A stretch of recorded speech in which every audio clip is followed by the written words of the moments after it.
Então, esse foi o último problema que a gente fez na última aula. Depois a gente vai voltar para ele de novo, porque a gente vai ver, no caso em que essa função f é contínua, o que pode acontecer, o que é que não pode. Aqui não considera nada de continuidade. Então, nos próximos exercícios, a gente vai utilizar o teorema do confronto, também conhecido como teorema do sanduíche. Então, o que é que diz esse teorema? Eu tenho três funções, f, g e h, e suponha que exista um certo r maior que zero, tal que a f é menor ou igual que a g, que é menor ou igual a h, dentro desse intervalo aqui. Isso aqui representa o intervalo, seria o centro. O intervalo seria esse aqui. Só para recapitular. O que é isso aqui? A distância entre x e p. Então, se eu quero que a distância seja maior que zero, significa que o x não pode ser o próprio p. E se eu quero que seja menor que r, o x precisa estar entre p menos r e p mais r. Então, um x satisfazer isso é a mesma coisa dizer que um x pertence ao intervalo aberto de p menos r até p mais r. Porém, se eu botar só isso, eu estou dizendo que o x pode ser o próprio p. Então, vou dizer esse conjunto sem o elemento p. Certo? Então, o que diz o teorema do confronto é: se eu tenho um certo r, tal que isso aqui acontece para as três funções dentro de um certo intervalo, que depende desse r, e além disso, eu tenho que o limite da f, quando x tende a p, que é justamente esse p aqui, da r, que é igual ao limite da h, que é essa daqui, quando x também tende a p, então não tem outra saída a não ser essa que está aqui no meio, a g, quando x tende a p também ser r. Beleza?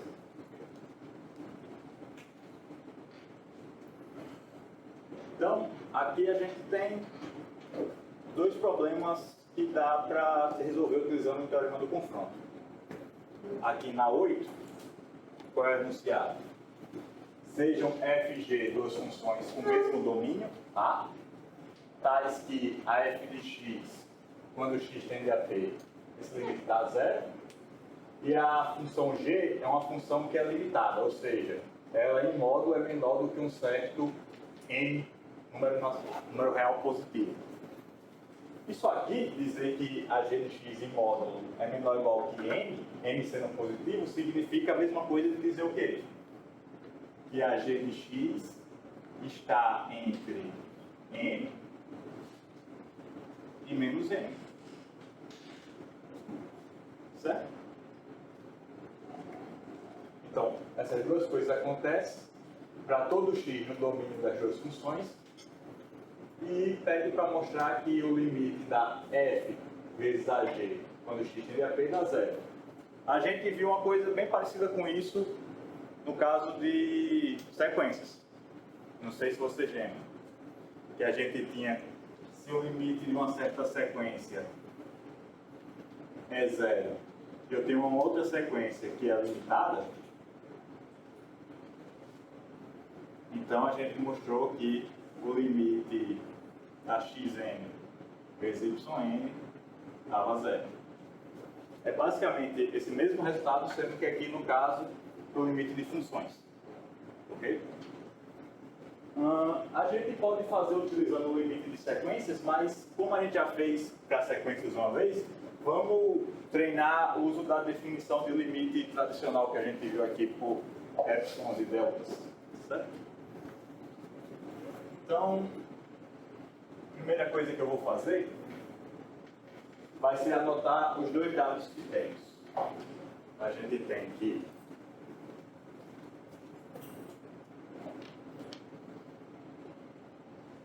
o limite da f de x quando x tende a p a zero, e que a g de x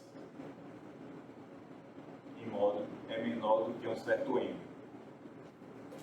O domínio de ambas é conjunto A, E esse m aqui é um número que é positivo. O que é que a gente precisa mostrar a partir disso? A gente precisa mostrar que o limite de quando x tende a p de f de x vezes g de x dá zero. Então, vamos voltar para a definição de limites. Vou botar aqui no quadro para relembrar. Que a gente viu no começo. Isso aqui. Então, no caso aqui não é definição de limite, é definição de continuidade, mas qual é a diferença para a definição de limite? É que para limite, esse f de p aqui seria justamente o limite. Uma função contínua quer dizer que o limite dá o f no ponto. Certo? Então, o que é que significaria? Vou botar um rascunho aqui embaixo. Rascunho. Vamos olhar para os nossos dados. O que é que significa isso aqui? O limite da f de x quando x tende a p dá zero. Significa que para todo epsilon maior que zero, vai existir um certo delta maior que zero, tal que se o x está no domínio da função, quem é o domínio da f é a. A gente tem a mesma questão.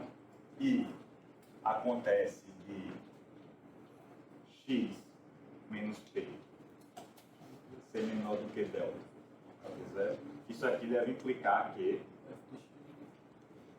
o f de x menos o resultado do limite, que nesse caso aqui é zero, deve ser menor do que epsilon. Então, como isso aqui é uma hipótese, eu já tenho como verdade, eu sei que para todo epsilon eu consigo um delta que satisfaz isso. Agora, isso aqui seria, vou botar aqui, em vez de rascunho, eu vou botar o nome de hipótese. O que é que eu preciso mostrar? Eu preciso mostrar que esse limite aqui dá zero. Então, vou escrever o que eu preciso mostrar desse mesmo jeito, para ver o que é que eu preciso fazer. Certo? Então, o que eu preciso mostrar que seria a tese vai ser o quê? Eu preciso mostrar aqui para todo epsilon maior que zero, existe um delta maior que zero, tal que se o domínio da f é A e a da G é a da f vezes G também vai ser A, tá? Então, x pertence a A e se o x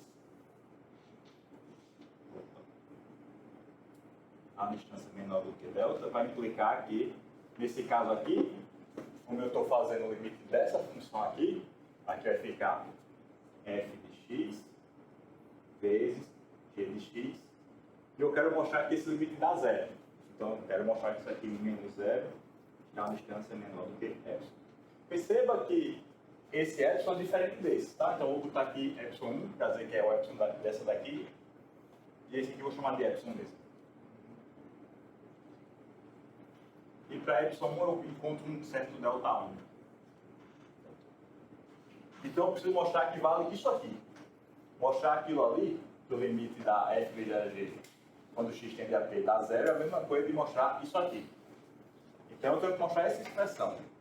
Então essa expressão começa com o quê? Para todo epsilon. Então como é que você mostra que para toda alguma coisa, algo acontece?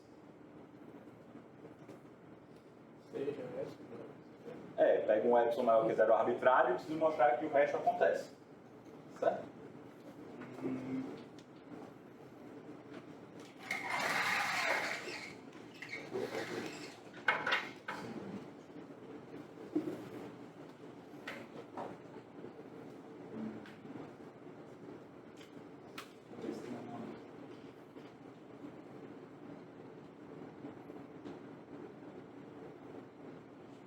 Não sei se melhor ou pior assim. Vou escrever aqui.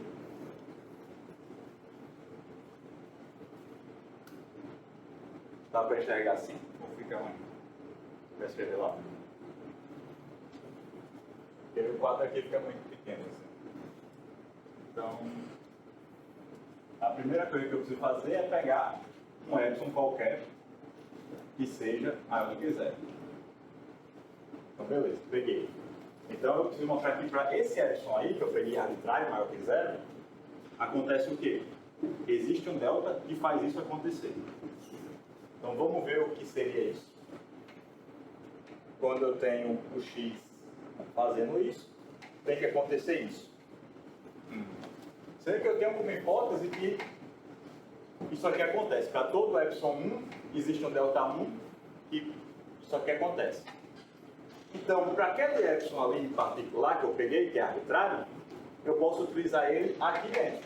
Para todo epsilon 1, se eu fizer esse epsilon 1 sendo justamente aquele epsilon, eu tenho que isso aqui acontece para esse epsilon 1. Certo?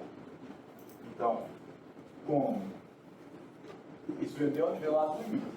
O limite da f de x, quando x tende a p é igual a zero, temos que existe um certo delta 1, esse delta 1 aqui. Eu estou fazendo o epsilon 1 sendo justamente aquele epsilon que eu peguei. Então vai ter um certo delta 1 maior que zero, tal que o que acontece? Se o x pertence a A e aqui eu tenho x menos p delta 1, isso aqui implica que o que acontece? Que o módulo de f de x, como eu estou vendo f de x menos zero, vou botar só o módulo de f de x, é menor. Quem é que eu peguei como epsilon? Esse epsilon aqui, está menor do que esse epsilon. Bacana. Então perceba que a minha tentativa aqui vai ser a existência desse delta aqui sendo quem? Quem é que seria esse delta aqui que eu preciso mostrar que existe? Aquele delta 1 que existe por causa disso. Dá para entender? Eu peguei um epsilon e botei aqui. Essa premissa me diz que tem um delta 1 que faz isso acontecer. Esse delta 1 vai ser justamente o cara que eu vou botar aqui no lugar do delta que vai fazer isso aqui acontecer. Eu vou mostrar que isso acontece quando eu uso esse delta sendo justamente o delta 1. Tomemos delta igual a delta 1. Assim, a gente vai ter o quê? Isso aqui acontece para delta 1, certo? Então, a gente vai ter que o x menos p menor do que delta, que é o delta 1, vai implicar que isso aqui é menor do que epsilon. Mas o que eu preciso mostrar é que isso aqui deve implicar que a f vezes g em módulo é menor do que epsilon. E aqui eu só tenho que a f em módulo é menor do que epsilon. Então, onde é que eu entro agora? Eu vou utilizar isso aqui. Perceba que se eu pegasse aquilo ali, a módulo de g de x, sendo menor do que m, se eu multiplicasse esses dois, eu tenho aqui positivos, então não vai alterar em nada. Eu vou ter f de x em módulo vezes a g de x em módulo, sendo menor do que m vezes epsilon. Sendo que eu quero que ele seja menor do que um certo epsilon aqui. Então, eu vou voltar aqui na minha demonstração e vou escolher melhor quem seria esse cara que eu pego aqui como sendo epsilon 1.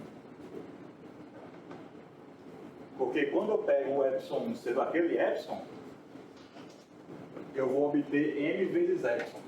Então, se eu pegar esse epsilon aqui, em vez de botar epsilon, eu botar o epsilon que eu peguei lá em cima, que é arbitrário, e dividir ele por esse m aqui, eu vou obter algo mais interessante. Então, aqui, em vez de pegar o epsilon 1, aqui eu estou pegando, por enquanto eu estava pegando o epsilon 1 como sendo na epsilon. Sendo que, por causa disso, é melhor eu pegar que o epsilon 1 é epsilon sobre m. Então, o que é que eu vou ter? botei que existe um certo Δ1, tal que isso aqui acontece, e f de x é menor do que ε1 daqui. Sendo que em vez de ε1, eu vou botar quem? ε sobre m. Então, aí o que é que isso vai mudar aqui? Vou pegar o delta como sendo Δ1 realmente. Isso aqui acontece. Agora, essa implicação aqui tinha vindo daqui, né? Quando eu troquei, em vez de epsilon, botei epsilon sobre m, isso aqui é menor do que epsilon sobre m. E agora sim, quando eu multiplico esse por esse, eu vou ter módulo de f vezes módulo de g, epsilon sobre m vezes epsilon, epsilon sobre m vezes m, vai dar justamente o epsilon. E aqui eu tenho um produto de dois módulos. Módulo de A vezes módulo de B dá módulo de A vezes B. Então, isso aqui na verdade é igual a isso aqui. Que por sua vez é igual a isso aqui, ó. Eu subtraí zero aqui dentro.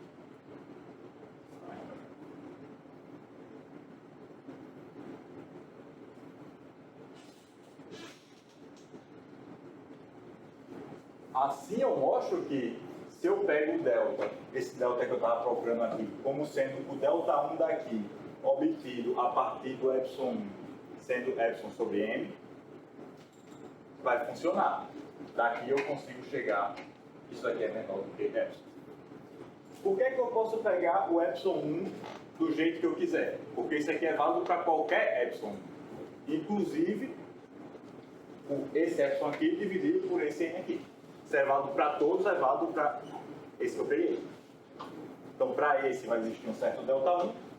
E a existência desse Δ1, esse Δ1 que existe por causa dessa hipótese, é o que eu vou utilizar como delta para mostrar isso aqui.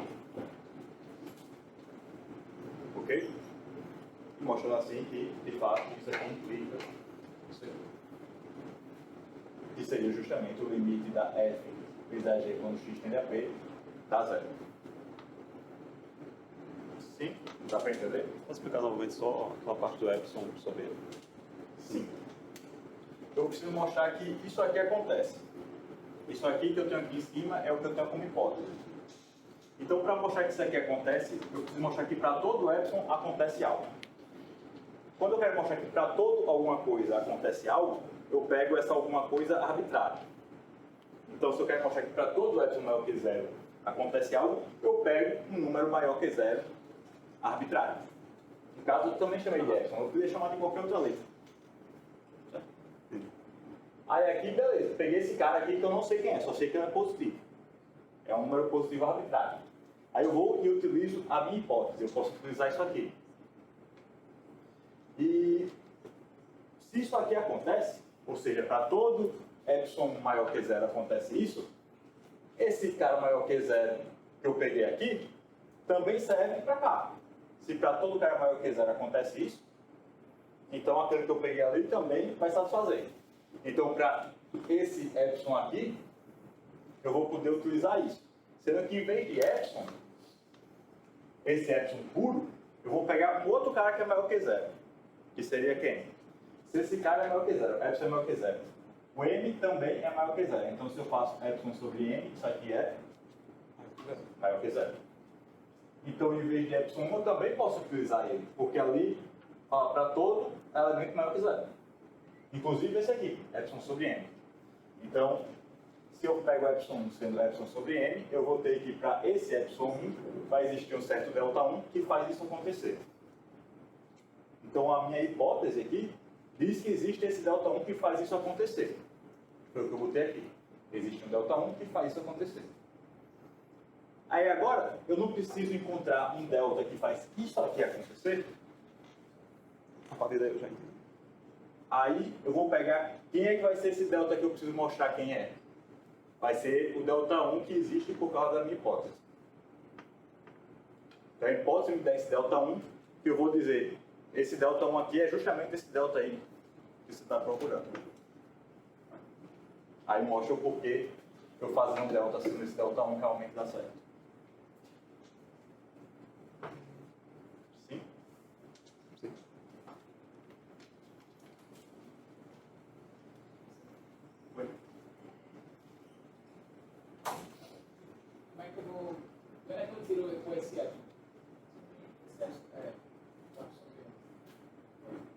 eu tirei daqui.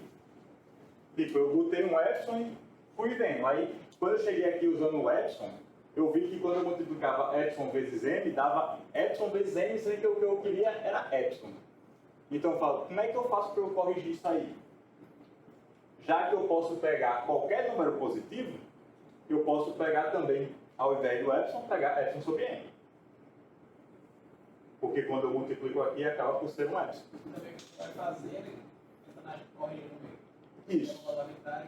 É tipo uma demonstração disso já de indução. Na indução, você faz um rascunho lá que você faz meio que de trás para frente, e quando você vai escrever, você escreve como se tivesse, desde o começo, sabido o que precisava daquilo ali. Não sei se a analogia serve. Alguma mais dúvida aqui? Não? Então, vamos voltar para onde estava. Então, isso é a 8, né? Na 9, a gente vai utilizar justamente isso que a gente viu na 8. Vai utilizar aquilo lá. Então, deixa eu apagar aqui antes. Posso apagar?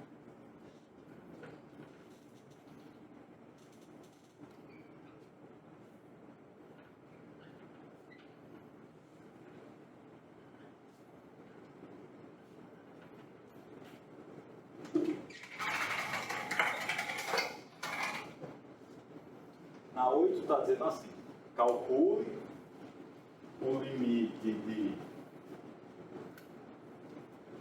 x ao quadrado vezes g de x, quando x tende a zero, em que a g de x é essa função aqui, é 1 quando é racional e menos 1 quando é irracional. Então, como eu falei, basta a gente utilizar isso aqui. Por quê? Vamos olhar se as hipóteses estão satisfeitas.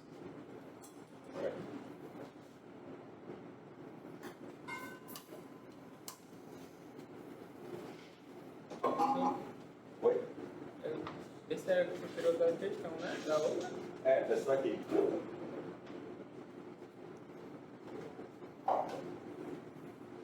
Então eu vou deixar ela aqui por enquanto que a gente vai utilizar.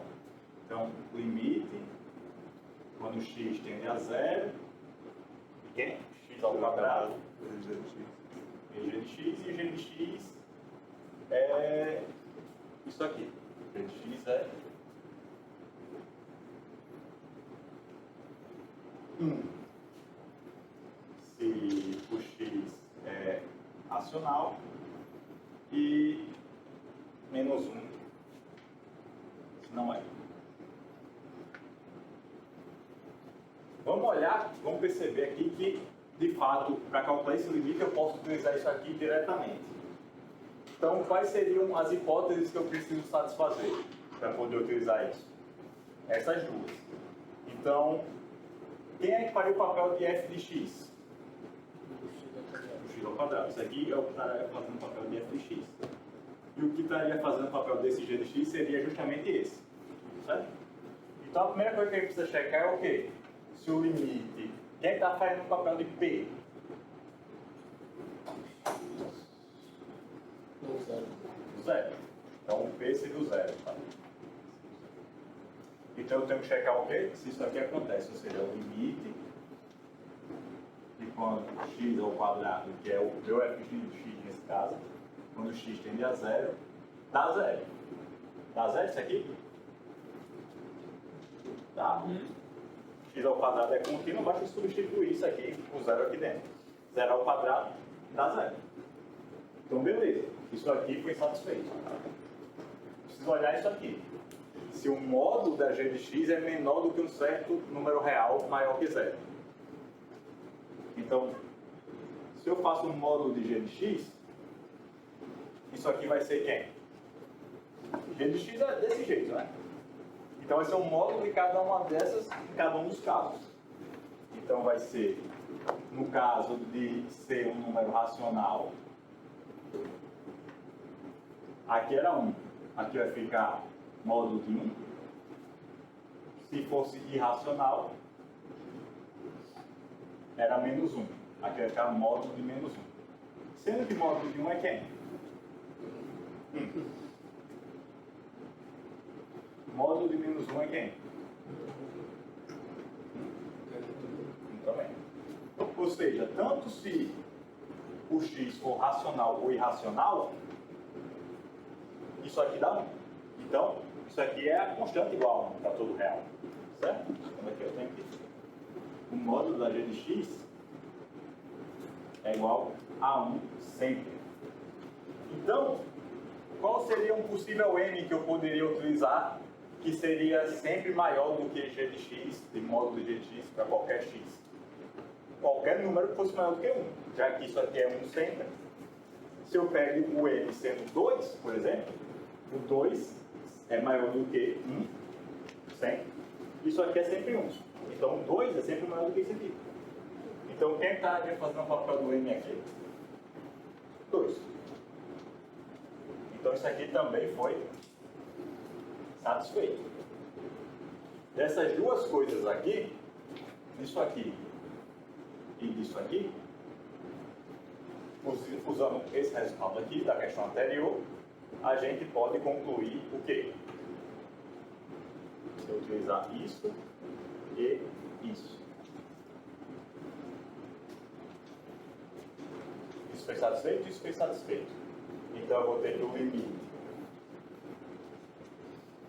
de x tendendo... Quem era o b mesmo? 0. Quando x tende a 0. De quem? De f de x. Quem é f de x? Tirou para cá.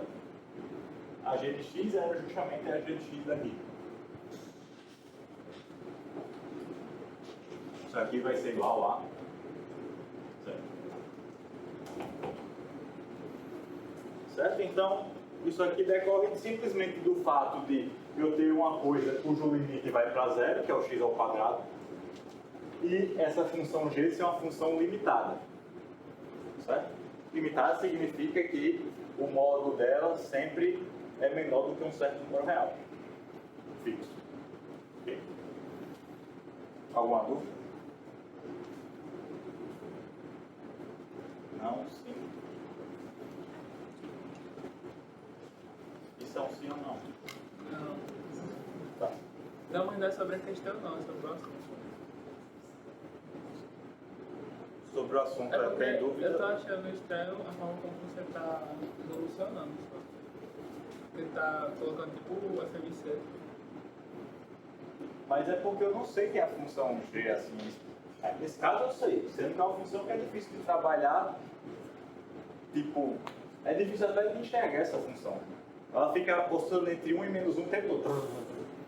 Então, o que eu vou precisar dela é basicamente que ela seja limitada. Qualquer função que for limitada, quando eu tenho uma coisa que vai para 0 multiplicando aqui, esse limite vai para 0. Por exemplo, se a g de x fosse uma coisa mais bonitinha, fosse esse a seno de x, a seno é limitada. Está entre 1 e menos 1. Então também satisfaria isso.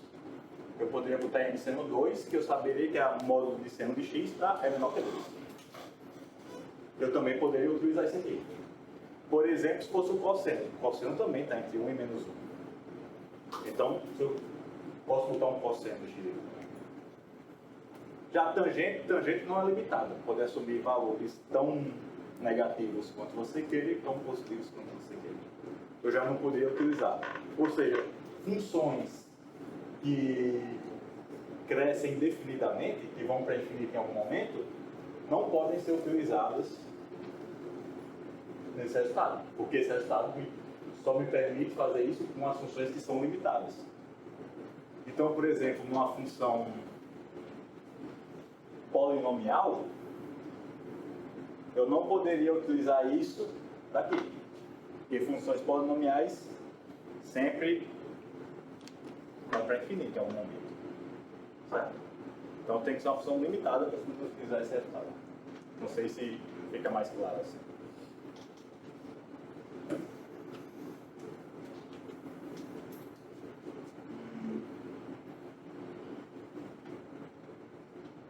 Esse daqui.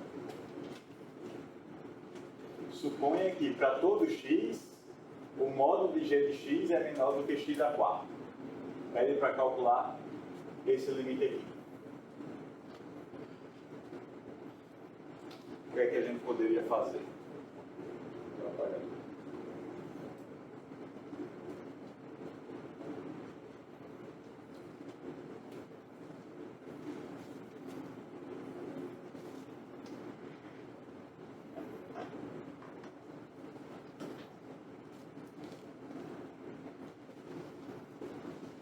Vocês tinham feito essa ciência até agora?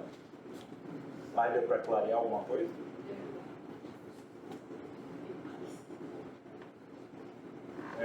E aí, essa daqui? Sugestões, aceito.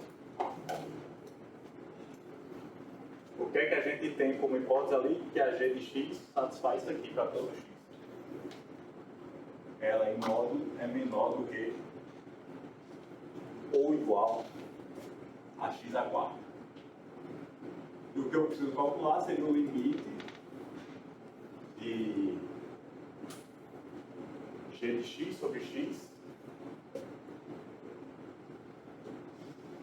quando x vai para zero.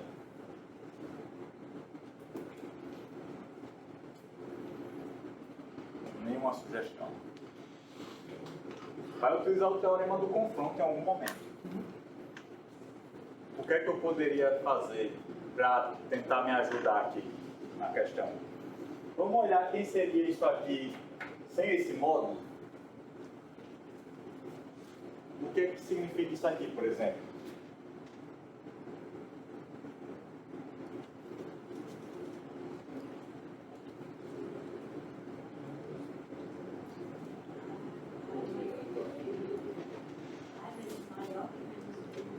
Isso. Professor, eu não lembro disso. Não precisa lembrar, tipo, o módulo ou ele é positivo ou ele é negativo, certo? Caso ele for positivo, eu vou ter isso aqui. Se ele for negativo, eu vou ter o quê? Que menos A é menor ou igual que B. Para eu ficar com A, eu tenho que multiplicar por menos 1.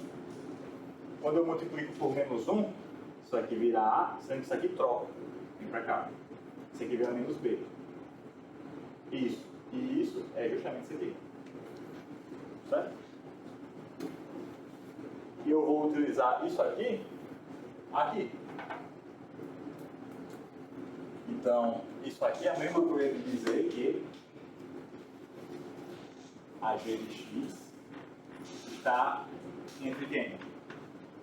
Entre x a 4 e menos x a 4. Opa, já chegou alguma coisa mais parecida com algo que eu posso utilizar o teorema do confronto. O teorema do confronto eu preciso ter três funções aqui, essa indo para um certo lugar, essa indo para o mesmo lugar, que a do meio também vai. Certo? Sendo que o limite que eu quero calcular não é da g de x, é de g de x sobre x. Então eu preciso fazer aparecer um sobre x ali em cima. Aqui. Como é que eu vou fazer isso? Eu posso simplesmente, por um acaso, eu poderia fazer o seguinte: dividir isso aqui por x, isso aqui por x, isso aqui por x, eu poderia fazer isso? Eu não sabe se o x é positivo. Isso. Não, porque eu não sei se o x é positivo ou negativo. Se eu soubesse que ele era positivo, eu poderia. Se eu soubesse que ele era negativo, bastava eu trocar aqui. Mas eu não sei, pode ser tanto um quanto o outro. Então vamos supor dois casos e vamos ver o que acontece em cada um dos casos. Então,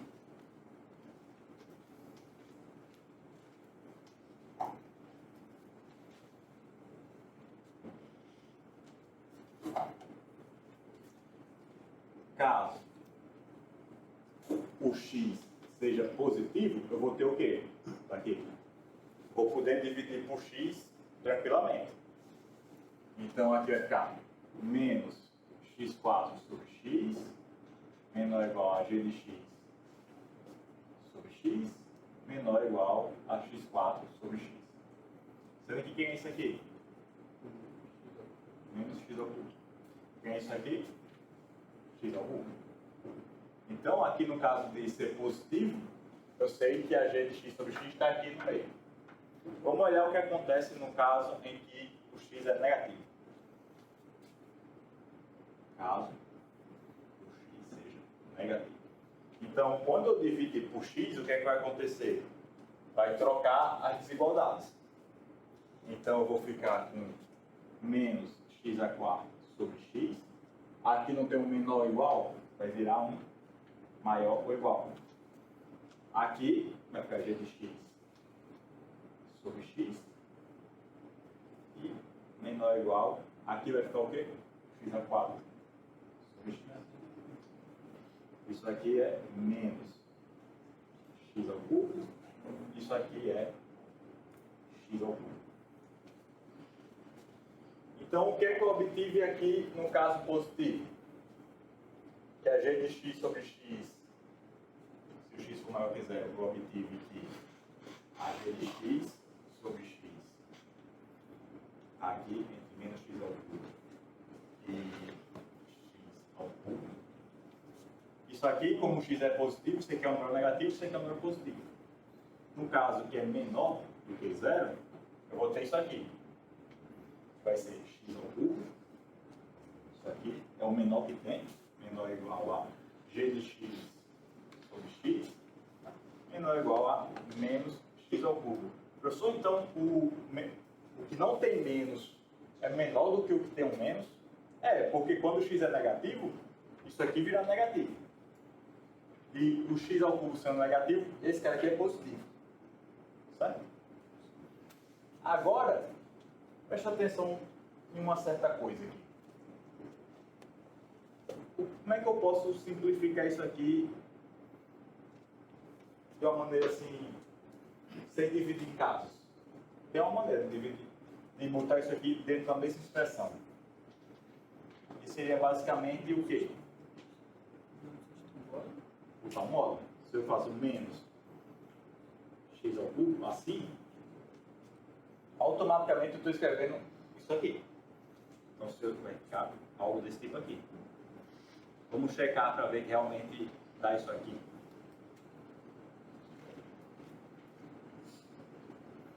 Quando o x é negativo, o módulo de x é menos x, né? Então vai ficar menos com menos x ao cubo. Isso aqui vai ficar positivo, vai ser x ao cubo. É justamente quando o x é negativo. E aqui vai ficar menos x ao cubo, como ao cubo é a potência ímpar, continua menos x ao cubo. Então, quando o x é negativo, isso aqui realmente dá isso aqui. Quando é positivo, basta eu tirar como se fosse tirar os módulos, que dá justamente isso aqui realmente. Então, de fato, essas duas condições podem ser escritas dessa maneira aqui. E agora eu já sei como utilizar o teorema do confronto. Como é que eu vou utilizar o teorema do confronto? Vou fazer o limite quando x tende a zero desse cara e desse cara, que eu sei fazer. Olha quem?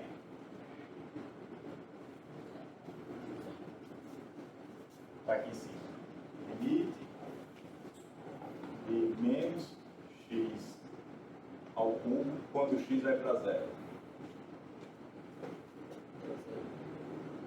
Vai ser zero.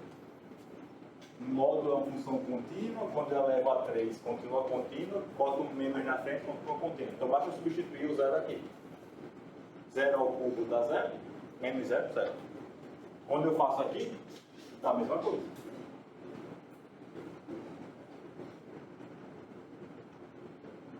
Então, dessas duas coisas aqui, utilizando o teorema do confronto,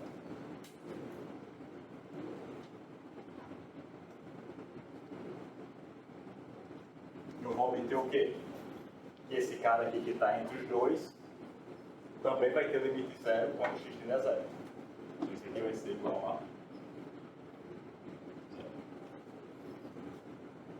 Ok? Sim. Achei que ia porque o x foi igual a zero.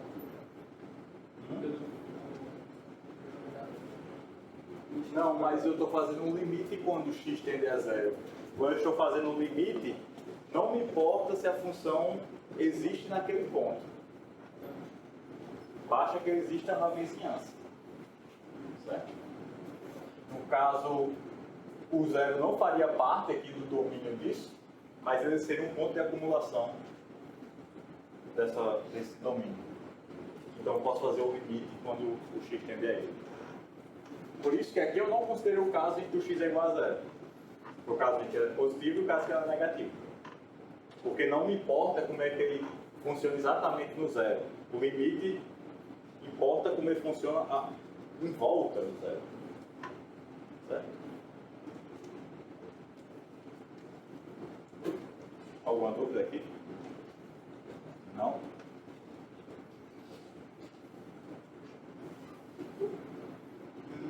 Para essa parte aqui, eu vou passar aqui porque eu esqueci de botar na ordem.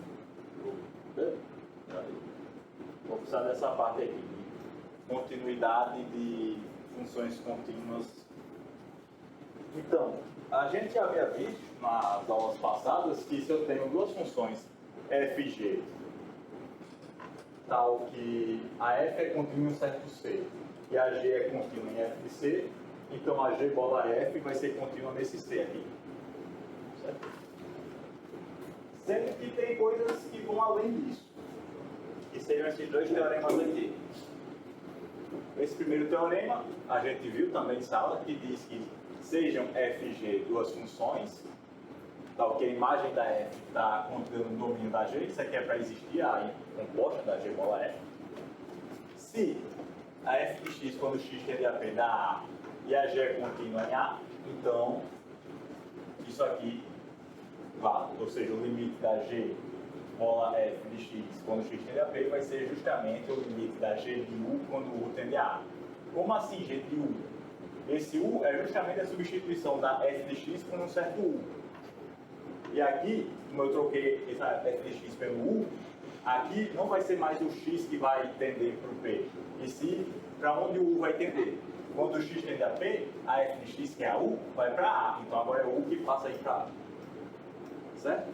Porém, para eu utilizar esse resultado direto dessa maneira, eu preciso que ambas as funções sejam contínuas. Porém, muitas vezes não tenho funções contínuas para trabalhar. Porém, esse resultado continua valendo para o caso de eu ter funções que não são contínuas, mas precisa satisfazer uma condição que é bem menos restrita do que a continuidade. E dá esse segundo teorema. Tenho f e g duas funções, existe a composta aqui, e eu tenho que a limite da f de x quando o x tende a p dá um certo a. E o limite da g de u quando o u tende a a dá r.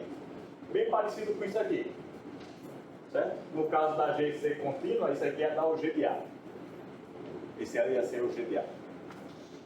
Porém aqui, como eu boto esse L, eu estou dizendo a G não precisa ser contínua. E ali eu estou dizendo que a F não precisa ser contínua. Certo? Tem esses dois limites. E a condição que eu preciso para que isso aqui valha é o seguinte. Eu preciso que exista um certo R maior que zero, tal que essa função aqui, f de x, que vai tender para A, ela seja diferente de A dentro de um certo intervalo centrado no A. Certo? Se isso acontecer, se eu tiver um R que satisfaz isso aqui, então esse limite aqui da G bola F vai existir e vai ser calculado da mesma maneira que foi calculado esse. Então vamos fazer aqui no quadro o que é que significa de fato essa condição, para ficar mais claro do porquê ela está aí.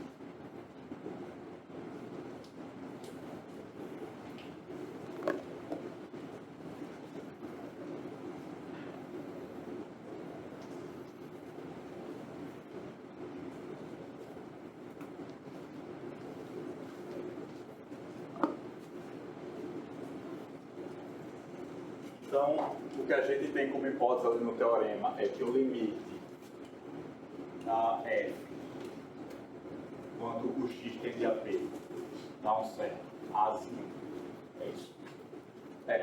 E que o limite da G de U,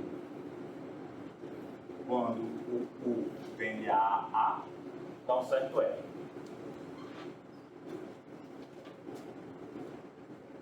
E ele fala que precisa acontecer uma certa condição. Que condição seria essa? Essa daqui. Perceba que quando ele fala G de U tendendo a A, basicamente ele está se referindo como se eu estivesse fazendo a substituição desse f de x aqui justamente por U.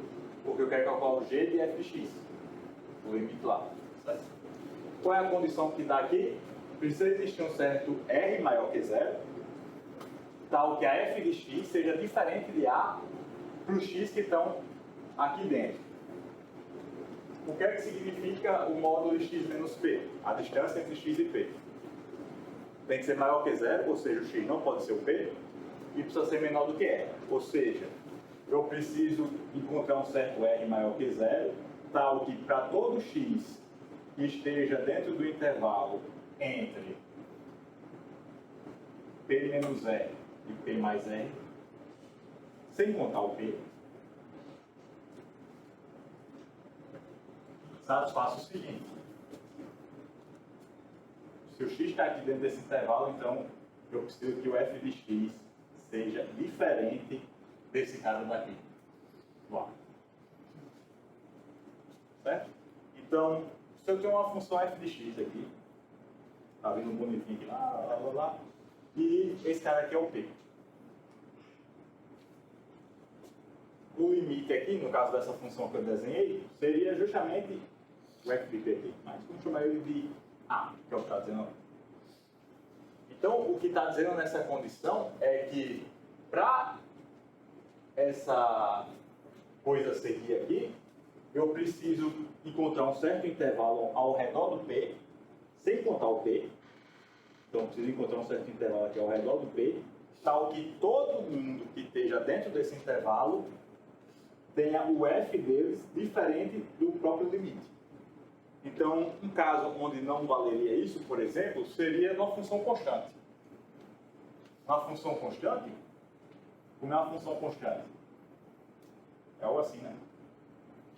Vamos dizer que passe A pelo 2.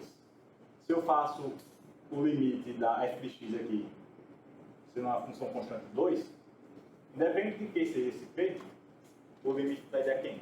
Vai dar 2.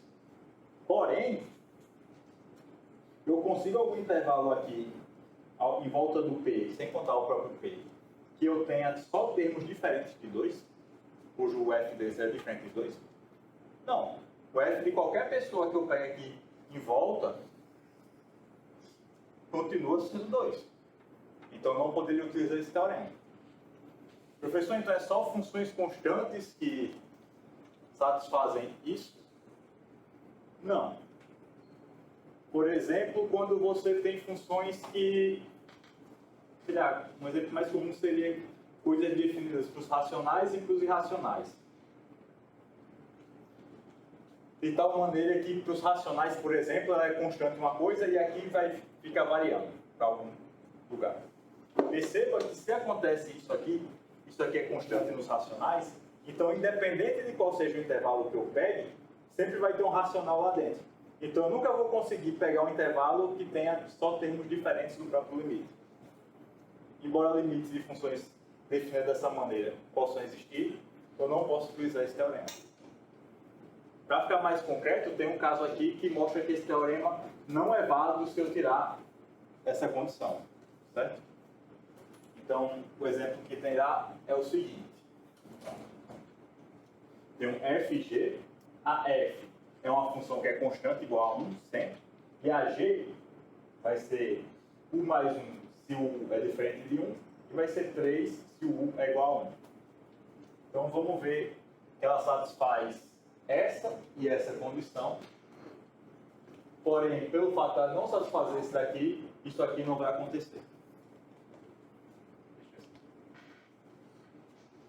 Então, no caso, a f é constante igual a 1. Se eu fizer, por exemplo, o limite quando essa f que está aí, f de x igual a 1, tender para 1, vai dar quem? Se é constante, vai dar quem? Vai dar o próprio 1. Independe de quem eu botasse aqui. Certo? E vamos fazer o limite dessa g de u quando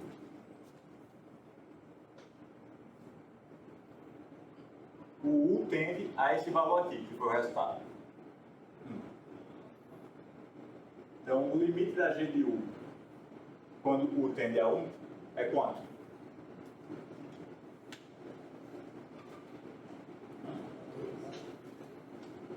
A função é u mais 1, sempre que u é diferente de 1, e é 3 quando é 1. Quando eu estou fazendo o limite, não me importa quanto ela é no próprio 1, me importa quanto ela é nas redondezas ali. Então, 1 mais 1 é contínuo, então eu posso simplesmente pegar o que eu quero aqui, que é 1, e substituir lá. Vai ficar 1 mais 1, dá 2. Então esse limite aqui será 2. Então, se eu pudesse aplicar isso aqui para esse caso, eu teria o quê? Que o limite de g de f de x, quando o x tende a 1, que foi o que eu botei aqui, seria igual ao limite da g de u, quando o u tende a 1, que foi o resultado aqui. Vamos ver se realmente essas duas coisas são iguais. Aqui a gente já calculou quanto era. Isso aqui deu 1, né? Deu 2, aliás, tá aqui. Agora vamos calcular esse daqui. Como é que eu faria para calcular esse daqui? Primeiro eu sei que f de x para qualquer x é 1. Então isso aqui basicamente vai ser o g de 1 sempre. Não importa quem seja g, vai ser o g de 1. Certo? Então é uma constante isso aqui. A constante g de 1. Então isso aqui vai ter como resultado g de 1. Sendo que g de 1 é quem? 3. Opa, então não deu a mesma coisa. Aqui deu 3 e aqui deu 2. Ou seja, esse resultado é interessante porque me permite que eu possa pegar uma parte do limite e considerar como sendo um u, e depois fazer o limite quando o u tende para um certo lugar. A única restrição que eu preciso ter é que na hora que eu for pegar o u, que é esse f de x, eu vou olhar o seguinte: tem algum intervalo ali próximo do qual eu estou fazendo o limite em que todos os termos são diferentes do resultado do limite? Se tiver, você pode fazer a substituição tranquila. Na maioria dos casos vai ter. Certo? A não ser quando é constante ou quando é uma função assim bem criada especialmente para dar errado. E a maioria das que aparecem de maneira tradicional vai ter essa condição. Posso partir? Deu para entender aqui? Então vamos para o exercício. Então, esse aí já fez. São esses daqui. Então aqui eu vou utilizar justamente aquele resultado, ó, esse daqui. O que é que diz lá no enunciado? Eu tenho uma função f, que é definida em todos os números reais, e pede para assumir que o limite da f de x sobre x, quando x tende a 0, dá 1. E pede para calcular outros limites.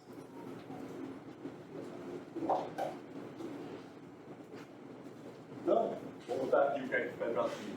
Limite da f de x sobre x, quando x tende a 0, deve ser 1.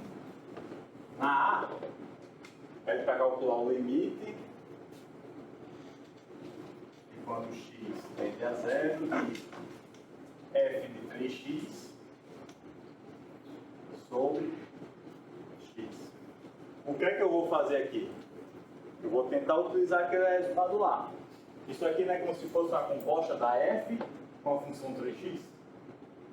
Então, quem é que vai fazer o papel do u? 3x. Certo? Então, esse aqui seria o meu u. Sendo que, beleza, u sendo 3x, e eu vou ter que mudar o limite, né? Eu vou ter que fazer aqui o limite e quando U tende a alguma coisa.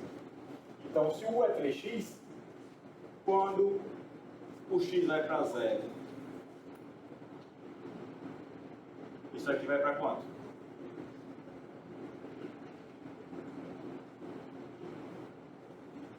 Vai para 0 também.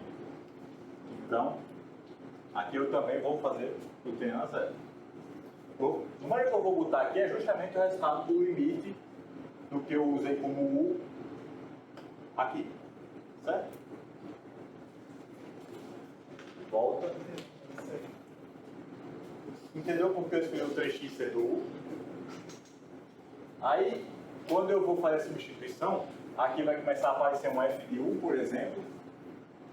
Sendo que eu tenho que trocar aqui, eu estou fazendo o limite quando x tende a 0. Aqui eu vou começar a fazer o limite de quando U tende a algum lugar.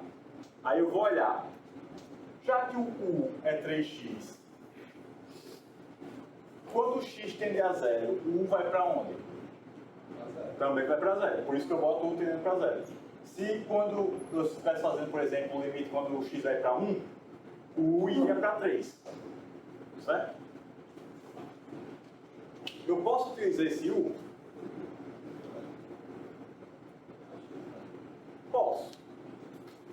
Por quê? Eu tenho que verificar se tem algum intervalo. Eu estou fazendo um limite quando vai para 0. Então eu tenho que verificar se tem algum intervalo ao redor do 0, cujo essa função 3x seja sempre diferente de 0. A 3x, para qualquer valor que não seja 0, vai ser diferente de 0. Então, qualquer intervalo que eu pegue aí vai servir. Certo? Então, eu posso realmente fazer isso. Sendo que aqui eu tenho um x. Eu tenho que botar alguma coisa aqui que dependa de U. O que é que eu vou fazer? Se U é 3x, o x seria quem? U sobre 3. Então, aqui, em vez de x, eu vou botar U sobre 3. Sendo que dividir por uma fração é multiplicar pelo inverso dela, né? Então, em vez de dividir por 1 sobre 3, eu vou fazer o quê? Botar aqui um 3 multiplicando, dividido por 1. Tá? Porque basicamente estaria multiplicando por 3U assim. Então, eu peguei esse U aqui e vou botar aqui. Por que eu escrevi desse jeito? Porque agora eu sei que 3 é uma constante, que está multiplicando, e esse cara daqui, f de U sobre U quando U tende a 0, é justamente isso aqui. Só o nome está diferente. Certo? Então, essa parte daqui, do limite, quando U vai para 0, isso aqui vai para 1. Então, vai ficar 1 vezes 3, que dá 3. Certo?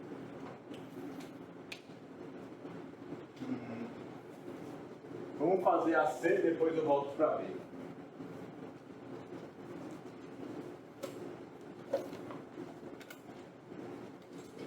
Posso parar aqui?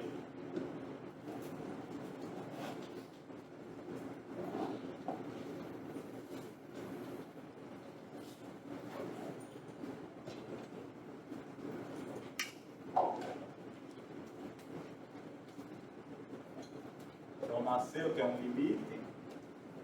E quando x tende a 1, de f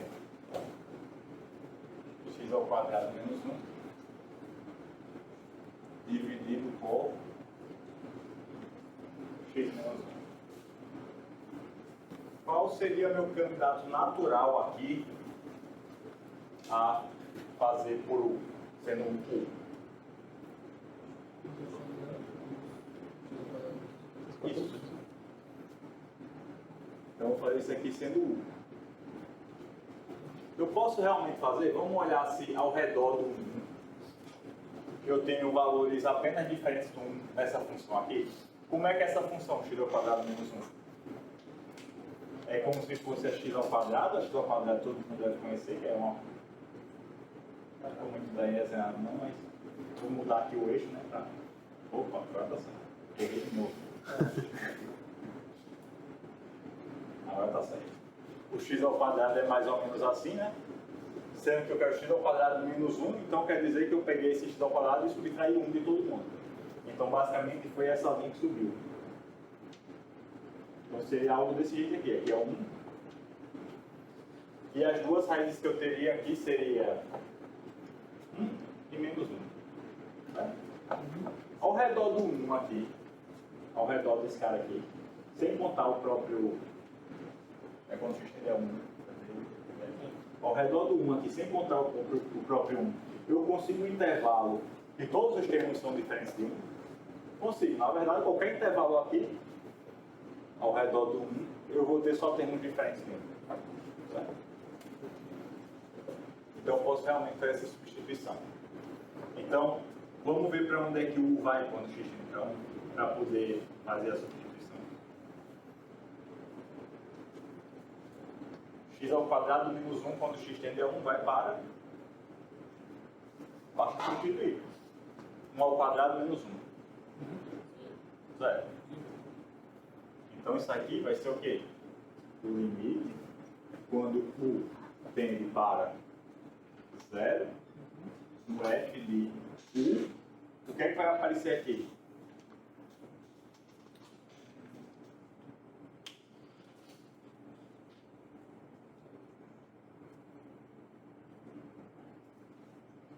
Se U é x ao quadrado menos 1,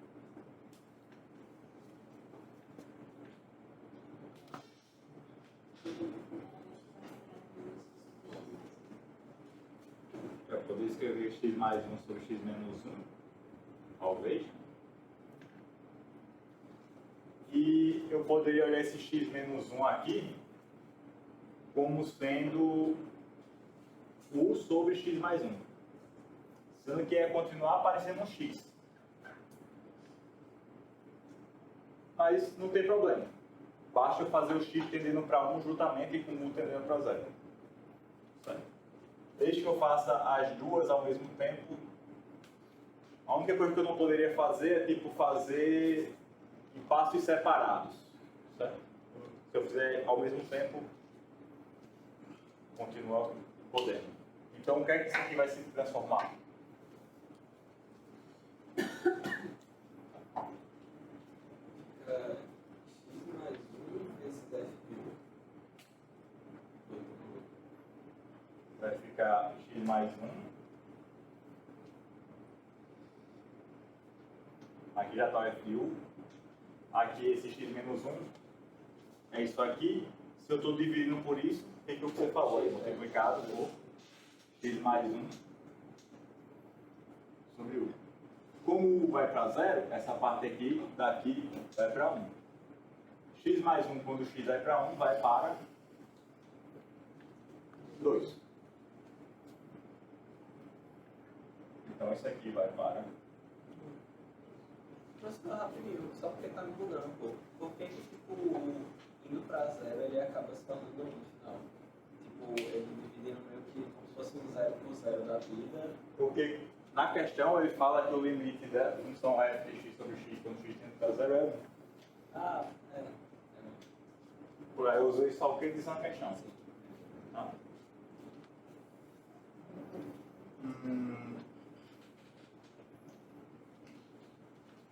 Essa daqui você faz exatamente do mesmo jeito que você fez essa. Você lembra quanto é que deu nessa daqui? 3 vezes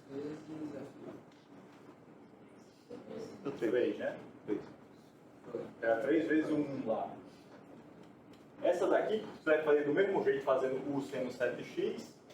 Aí aqui vai ficar dividido por 3 sétimos, de tal maneira que vai ficar 7 terços. Certo? Eu não vou fazer não, vou deixar para vocês fazerem.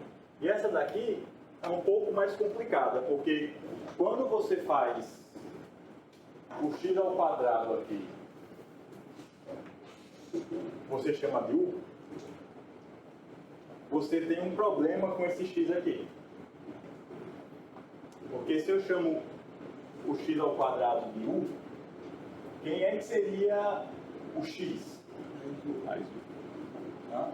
Mais U. ou raiz de U ou menos raiz de U. Ele pode assumir os dois valores, dependendo do x ser positivo ou Tem negativo. que fazer para as duas. Tem que fazer para as duas, considerar o x positivo e o x negativo. Seria como se você estivesse calculando aqui os dois limites laterais. O raiz de U é quando é o zero pela direita e o menos raiz de U é o zero pela esquerda.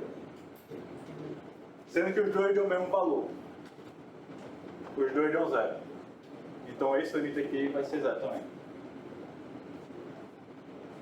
Querem que eu faça e escreva aqui? É bom, Ou dá para entender? só para dar uma risada.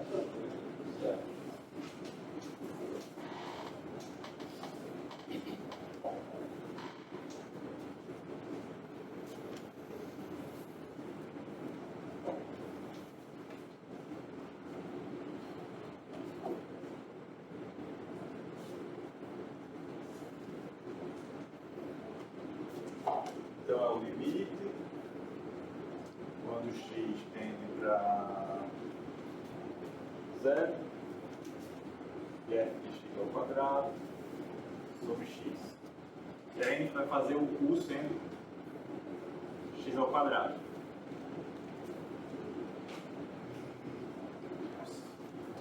Então isso aqui ficaria f de u, né?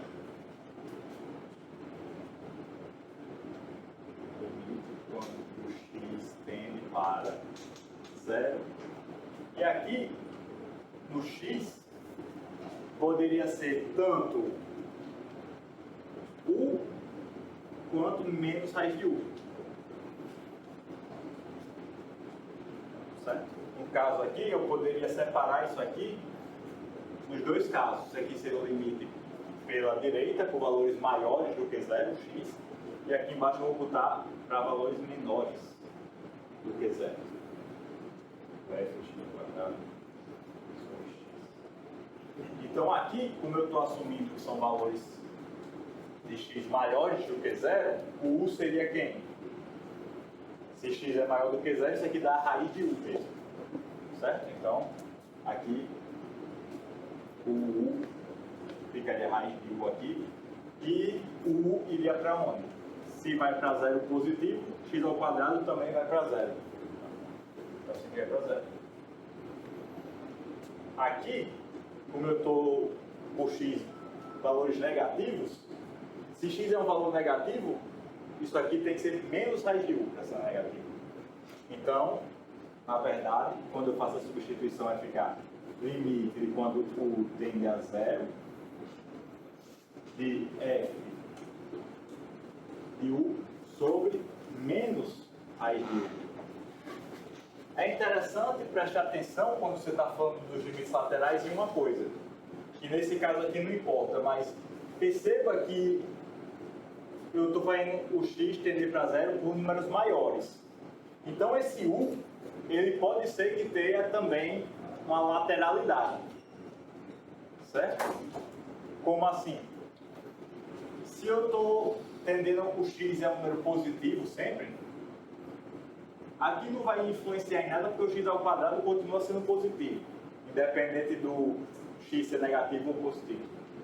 Mas se eu tivesse x ao cubo aqui, por exemplo, quando eu fizesse por um lado, ia ser esse cara aqui, ia ter um sinal aqui também, e pelo outro ia ter o outro também. Certo? No caso do x ao quadrado, como é sempre positivo, é como se eu estivesse botando aqui um mais sempre. O que não vai importar. Oi? Você não tem que primeiro pegar o limite de U, quando precisa Botar. Você não tem que primeiro calcular o limite de U? Sim, dá zero. U não é x ao quadrado? Quando o x vai para zero, x ao quadrado também vai para zero. Tá? Em ambos os casos. Aí aqui eu vou calcular esses dois limites. Para calcular isso aqui eu posso fazer o quê? Multiplicar por raiz de u, dividir por raiz de u, porque aqui vai ficar o quê? U, certo? Então o limite de quando u tende para zero de f de u sobre u vezes raiz de u. Isso aqui vai para 1, por causa do que tem dizer na questão. Raiz de u quando u vai para zero dá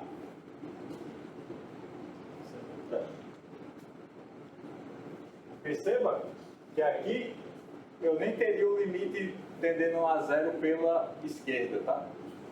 Eu não vou ter raiz de 1 pelo negativo. Mas, como a gente tinha visto, o x ao quadrado é sempre positivo, então não tem problema. E aqui a gente vai fazer a mesma coisa. A única coisa que vai mudar aqui em relação a esse é que vai ficar com um sinal negativo na frente, né? Sendo que menos zero dá quem? Dá zero. Não vai dar zero. De tal maneira, juntando os dois limites laterais, a gente vai ter que o limite lá pequeno também é zero. Ok?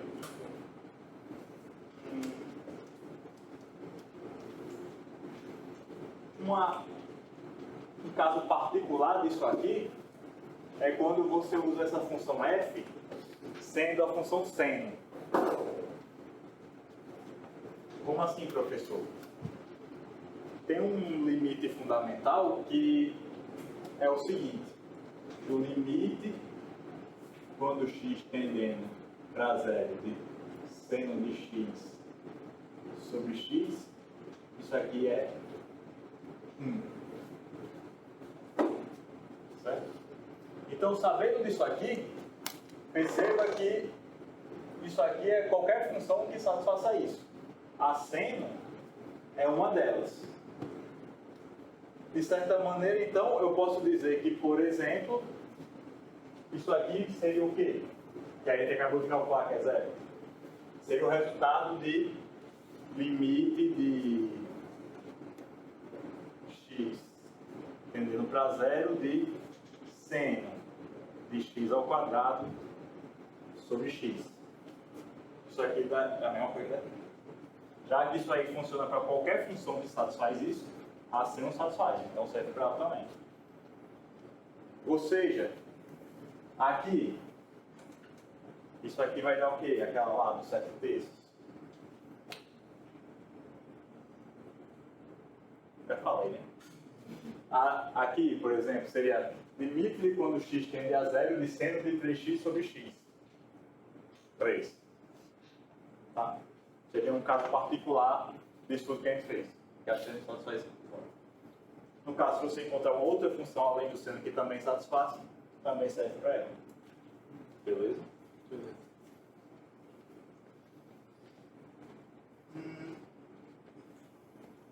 Aqui, eu tinha copiado essa daqui, que foi a que eu botei no cigarro. Eu tinha copiado direto do livro, mas está com um sinal invertido no livro. Um sinal que tem lá é falso. Tá? Então, o sinal verdadeiro seria isso aqui. Então, o que é que pede aí? Tem uma função definida em todos os reais e tem um certo m positivo, tal que o f de x menos f de p em módulo é menor ou igual a m vezes x menos p em módulo, para todo x. Pede para mostrar que a f é contínua nesse p.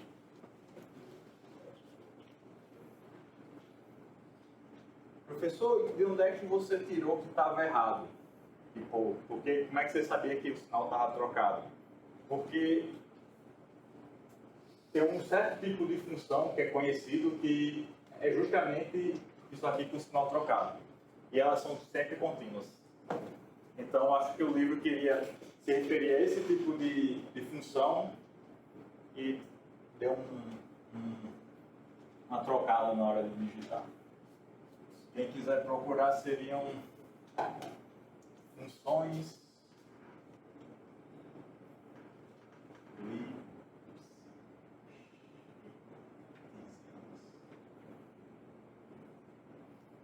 que são funções que você tem aqui o módulo de f de x menos o módulo de f de y é menor ou igual a uma certa constante vezes isso aqui. Isso para todo x e y. Aqui é um caso particular em que o y é só um ponto.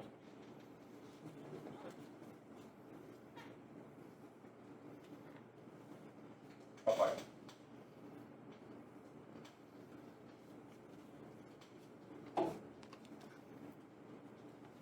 Então, como é que a gente mostra que uma função satisfaz isso é contínua em P? Simples. nesse caso aí, basta eu pegar, eu quero mostrar que existe um certo delta aqui, né? Para todo epsilon tem um delta aqui, satisfaz aquilo lá. Então, seja um epsilon maior que zero,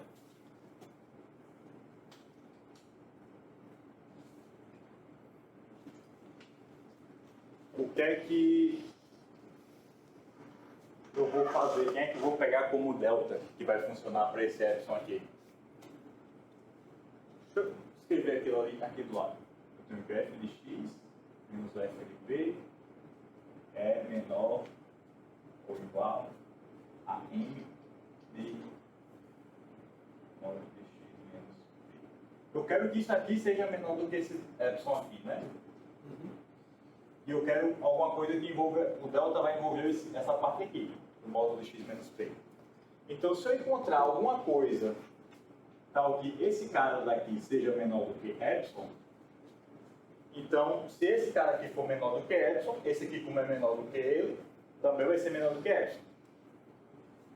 E o que é que eu procuro no delta? Eu não quero um delta que funcione dessa maneira aqui, sendo que aqui eu tenho um m multiplicando. Então, o que é que eu vou pegar como o delta? Epsilon sobre m. Tá? Então, seja epsilon maior que zero, tomemos delta igual a esse epsilon aqui sobre o m que diz na questão. Ele é maior que zero porque tanto epsilon quanto m são maiores que zero. Aí eu vou olhar, beleza, será que satisfaz aquilo da condição de ser contínua? Então, se eu pego x menos p menor do que delta, ou seja, delta é isso aqui. O que é que eu vou ter aqui? Se x menos p é menor do que esse delta que é isso, eu vou ter que, se eu multiplicar por m, que é positivo, eu vou ter que m p de x menos p é menor do que epsilon. Sendo que, pela hipótese, a gente tem que o f de x menos p é menor do que esse cara daqui. Então, você tem que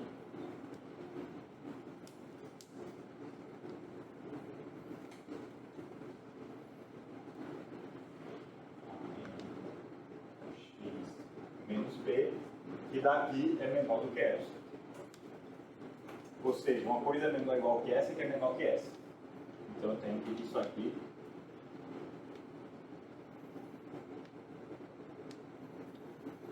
é menor do que essa. Então eu encontrei um certo delta, que seria epsilon sobre m, tal que se o x menos p em módulo é menor do que ele, eu obrigatoriamente vou ter que o f de x menos f de p é menor do que epsilon. Perceba que esse caso aqui é um dos poucos casos, assim, são relativamente raros essas funções, em que o valor do delta, ele não depende do ponto. Esse p poderia ser qualquer ponto, que eu usando o mesmo delta, funciona sempre. Só depende do epsilon. Quando uma função é contínua e tem essa propriedade do delta só depender do epsilon, ela se chama de uniformemente contínua. Então, as funções lipschitzianas, que são tipo essa daqui, por exemplo, seriam uniformemente contínuas.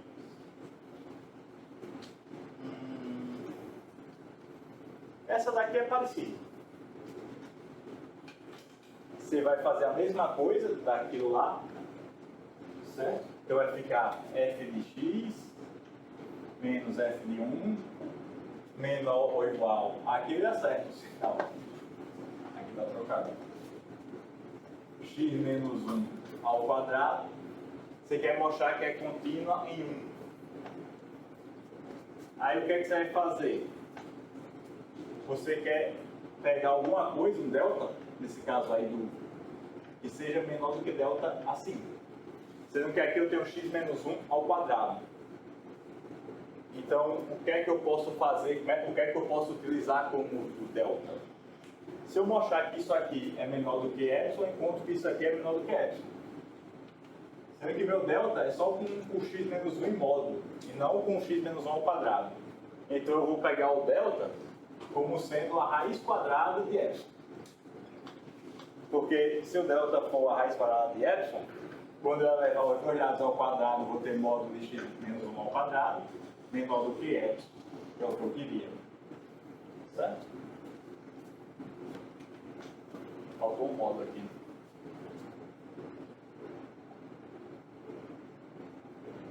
Vai dar no mesmo, tá? Porque x ao quadrado é uma coisa de módulo de x ao quadrado. Então eu poderia botar um módulo. Dá para entender? Eu preciso escrever o dessa de baixo também. Não?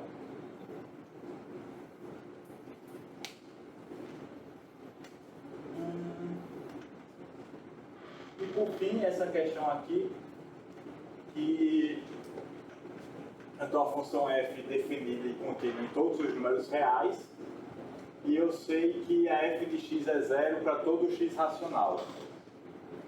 E o fato dela ser contínua e ser definida para todos os reais faz com que ela seja zero sempre, até nos irracionais. A gente já viu por quê. É aquela palavra lá da extensão contínua. Se eu tenho que ela é zero para todos os racionais, então nos irracionais eu consigo definir o valor calculando o limite de quando o x tende para ele. Sendo que quando o x tende para ele, todos os outros valores são zero. Então o limite lá também vai ser zero. Isso para qualquer irracional, obrigando a função ser sempre zero. Beleza? Dá para entender? Sim. E é isso. Tem umas questões também sobre o teorema do valor intermediário, o teorema de Bolzano-Weierstrass, que a gente viu na última aula teórica, sendo que não vai dar tempo de fazer hoje. Mas eu comecei a preparar a lista, tipo, com essas questões também. Seria o que eu achei.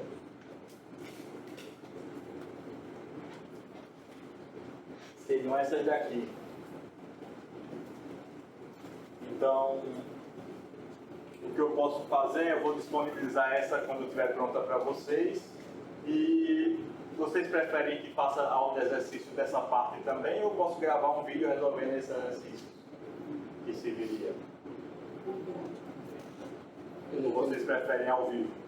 Mas, por exemplo, a aula ao vivo ela seria gravada e poderia ser usada dessa mesma forma. Isso. Então é melhor ao vivo. É, só perderia uma aula de derivados. Vocês sabem. Então deixa que é melhor gravado por fora. Né? Quer dizer, vocês sabem. Por mim. Eu acho que podemos fazer na próxima aula essa parte aí e deixa derivada para depois da segunda prova. Quando é a segunda prova? Vai ser próxima semana. Não, na outra semana. Tem a próxima, é na outra. Provavelmente na segunda ou na quarta. Certo? Então tem uma semana e alguma coisa para a prova. Tem 2 finais de semana para a prova. Alguma dúvida aqui? Não? O que é que vocês acharam das questões? Quais foram as dificuldades, quais foram as facilidades, quais foram tudo? Dificuldades era você achar a forma de resolver que chegou Ajuda muito a fazer as questões do mesmo padrão, sabe? Aí você, vamos dizer assim, fez uma, as outras são muito próximas. Tá ajudando. Isso. Mais alguém tem alguma sugestão, alguma coisa?